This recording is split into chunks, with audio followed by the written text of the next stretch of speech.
ফরিদপুরের রাতের আধারে পদ্মা নদীতে অবৈধভাবে ড্রেজার বসিয়ে ও বেকো দিয়ে বালু উত্তোলনের অভিযোগ উঠেছে স্থানীয় প্রভাবশালীদের বিরুদ্ধে। দিনের বেলায় উত্তোলন বন্ধ থাকলেও রাত গভীর হলেই শুরু হয় বালু উত্তোলন। এদিকে অব্যাহত বালু উত্তোলনের ফলে হুমকির মুখে পড়েছে শহর রক্ষা বাঁধ ও নদী তীরবর্তী বিস্তীর্ণ এলাকা। এদিকে প্রশাসন বলছে, বালু উত্তোলনের বিষয়টি জানতে পেরে ঘটনাস্থল পরিদর্শন করে বালু উত্তোলন বন্ধে ব্যবস্থা নেওয়া হচ্ছে। ফরিদপুর থেকে মিয়া রোমানের তথ্য ও ভিডিও চিত্রে বিস্তারিত। একটা মাটি যদি কাটে আপনারা কিন্তু আমি ঝুলাবো।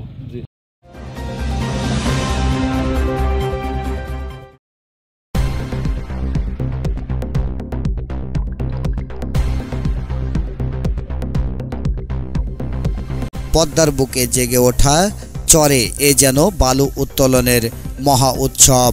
রাতের আধারে পদ্মা নদীর শহররক্ষা বাঁধ সংলগ্ন জেলার সদর উপজেলার ডিকরিচর ইউনিয়নের ১.৫ কিলোমিটার জুড়ে বিভিন্ন পয়েন্টে অবৈধভাবে বালু উত্তোলন করছে একাধিক চক্র।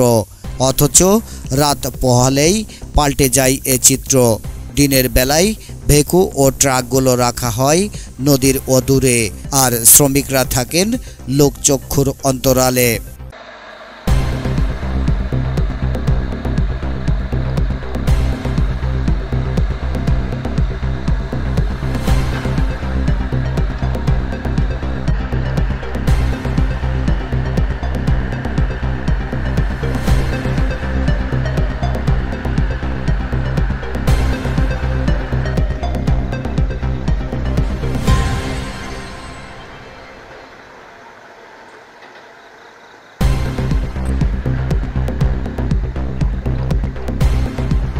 এদিকে অবৈধভাবে বালু উত্তোলন করার হুমকি মুখে পড়েছে শহর রক্ষা বাঁধ ও নদী তীরবর্তী বসত বাড়িগুলো। স্থানীয়রা বলছেন, ধলার মোড় সহ বিভিন্ন স্থানে রাতে বালু উত্তোলন করে ট্রাকে করে বাঁধের উপর দিয়েই নিয়ে যাওয়া হয়। বাঁধের উপর দিয়ে ট্রাক চলাচল করায় অনেক জায়গায় ধসে গেছে। এছাড়াও ধুলোর কারণে নদী তীরবর্তী বাসিন্দাদের ভোগান্তি পোহাতে হচ্ছে। বালু উত্তোলনের ফলে ইতিমধ্যেই বিস্তীর্ণ এলাকা ভাঙনে বিলীন হয়ে গেছে। এই চক্রটি সব সময় প্রশাসনের সাথে যোগ সাজসেই বালু উত্তোলন করছে বলে স্থানীয়দের অভিযোগ। কম পড়ছে, মাটি কাটার কারণে গত বছর কাটছে, এই যে কম পড়ছে, প্রায় 2 বিঘা 2.5 বিঘার জমিন আমার কম পড়ে নষ্ট হয়ে গেছে, বিলীন হয়ে গেছে। আমি কৃষক কাজ করে খাই, গরু বাছর ফাইলে খাই, আমি জমিনের এখন ফসল পাই না, কি করবো? কোনো রকমে রিক্সা টিক্সা চালাইয়ে চাউল পোলাবার নিয়ে বাইচা আছি। দেওয়ার আগে, এই বাদ দেওয়ার আগে আমার বাড়ির জায়গা ছিল, ভাঙ্গার কারণে আবার ফিরে বাদ দিছে, আমি ফিরে পুনরায় আবার এসে বাড়ি করছি। হ্যাঁ, এখন যদি এই যে আমার দেখেন, এই যে আমার জমিনে এই যে মাটি কাটার কারণে এই যে কম পড়ছে, ভেঙে গেছে, হ্যাঁ, আরও কাটলি তো আরও পড়বি প্রতি বছর। তাতে বানেরও সমস্যা, আমার বাড়ির তো সমস্যাই। বান যদি না থাকে তো আমার বাড়ি থাকবো কেমায়? এখন আপনাদের কাছে, সরকারের কাছে আকুল আবেদন, এই যে আমাদের যাতে নাকি অত্য এলাকায় মাটি কাটা বন্ধ হয়, এই ব্যবস্থার জন্য আপনার কাছে সুবিনয় নিবেদন করি। হ্যাঁ, আল্লাহর তরফ থেকে আপনাদেরকে অনুরোধ করি যে আর দিনই বালি কাটা হয় না স্যার।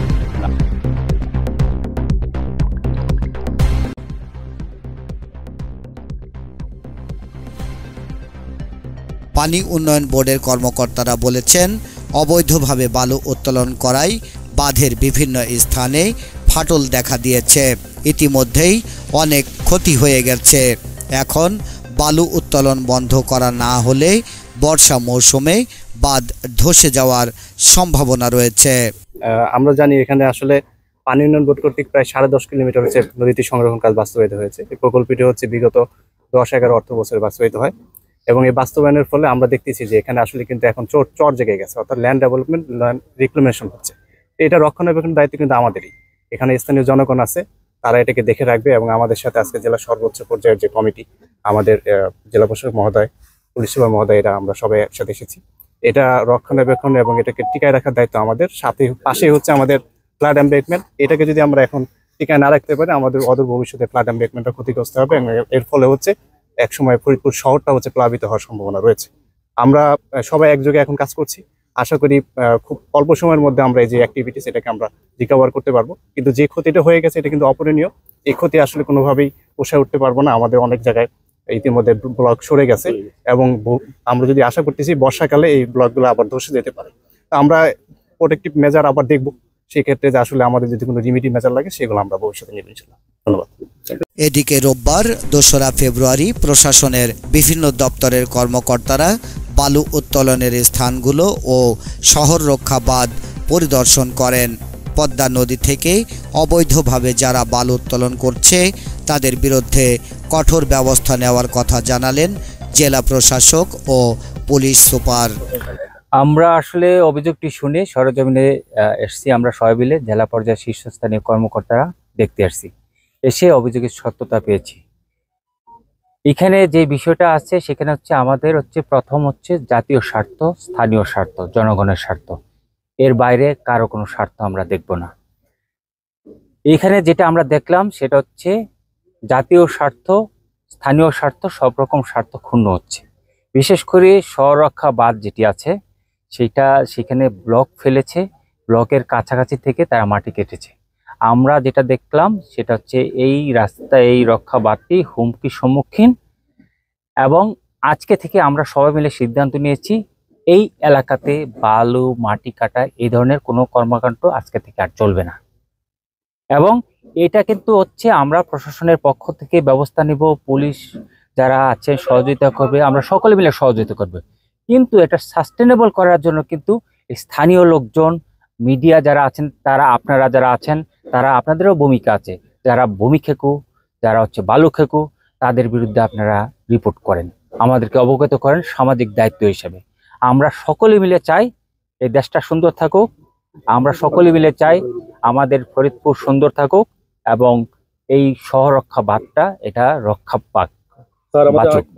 যে ধলার মোড় থেকে যেই আমাদের বেড়িবাঁধের পাশ থেকে রাতের অন্ধকারে এই যে বালি কেটে নিয়ে যাচ্ছে বা মাটি কেটে নিয়ে যাচ্ছে, প্রতিনিয়তই আমরা অভিযোগ পাই। মানে এসপি হিসাবে আমার কাছেও অভিযোগ আসে, আবার জেলা প্রশাসক মহোদয়ের কাছেও প্রতিনিয়ত অভিযোগ যাচ্ছে। আমরা কয়েকদিন আগে এটা নিয়ে আলোচনা করলাম, যে উনি বললো তাহলে রোববারে আমরা এই জায়গাগুলো ভিজিট করি, সবাইকে নিয়ে, পানি উন্নয়ন বোর্ড, তারপর এগ্রিকালচারের ডিডি, সবাইকে নিয়ে আমরা আজকে আসছি। দেখলাম ঘটনা সঠিক, যে শহর রক্ষা যে বাঁধ, সেই বাঁধের পাশে থেকেই অবৈধভাবে মাটি কেটে নিয়ে যাওয়া হচ্ছে। আমরা দেখি কারা কাটছে, সেটা তাদেরকে আইডেন্টিফাই করে আমরা এর বিরুদ্ধে আইনগত ব্যবস্থা নেব। আর আমরা জানি যে বেকিগুলো কাজ করে এখানে, সে বেকিগুলো ম্যাক্সিমাম কাজপত্র নাই স্যার, সেদিকেও যদি আমরা একটু পদক্ষেপ নিই আমার মনে হয় একটা কন্ট্রোল আনা সম্ভব। বিগত মাঝে মধ্যে এলাকাবাসীর অভিযোগ যে প্রায় অভিযান চালায়, আটক হয়, ধরা, কিন্তু স্থায়ীভাবে বন্ধ হওয়ার কোনো সুব্যবস্থা থাকে নাই, তারা স্থায়ীভাবে বন্ধের ব্যবস্থা। আচ্ছা, ওনার প্রশ্নের উত্তর দিই। ভেকুর আমি শুনলেন আস্তে আস্তে যে আমি বললাম যে কারা মালিক, সেই মালিকানাগুলো আমরা যাচাই করবো, এগুলো কাগজপত্র ঠিক আছে কিনা দেখবো, না ঠিক থাকলে আইনগতভাবে ব্যবস্থা নিব। আর আপনি যেটা বললেন যে এই স্থায়ীভাবে বন্ধ হচ্ছে না, আমার মনে হয় যে এবার আমরা সবাইকে নিয়ে আসছি, এবার আমরা এটা স্থায়ীভাবে বন্ধ করতে পারবো। ধন্যবাদ।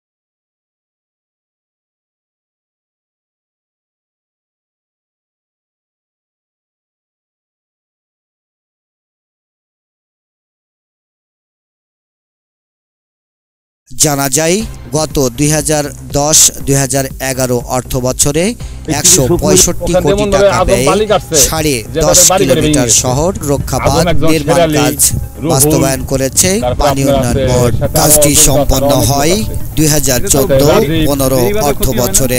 বেড়িবাঁধ সরকারি বাঁধ ধসে যাইতেছে, বাঁধের পাশ থেকে বালি কাটছে, যেখানে সরকার কোটি কোটি টাকা ব্যয় করছে বোল্ডার দিয়ে, সেই জায়গা মনে করেন রাতের অন্ধকারে মাটি কেটে নিয়ে যায়। এখন কি চান? স্থায়ী একটা বন্দোবস্ত, মানে নিষেধাজ্ঞার ব্যবস্থা চাই, যাতে না কাটতে পারে, জায়গাটা যাতে না কাটতে পারে, এটাই চাই আমরা। এতদিন সোনার জমিন হয়ে যেত, বাড়িঘর হয়ে যেত, কেবল বাড়িঘর ধরছে, আর এর ভিতরে মাটি মুটি কাইটেন বাড়িঘর, এই যে বোল্ডার মোল্ডার সব কিছু নিয়ে যাচ্ছে। কি দাবি আপনাদের সরকারের কাছে? সরকারের কাছে দাবি এইটা মাটি কাটা বন্ধ করে দিক। সরকার তো আমাকে রক্ষা করার জন্য বার্তা দিছে, এখন যদি বালি কাটে পদ্মা তো এগিয়ে আসলে বরঞ্চ আমরা আরো ক্ষতির ভেতরে পড়ে যাওয়ার সম্ভব থাকবে। দাবি কি সরকার?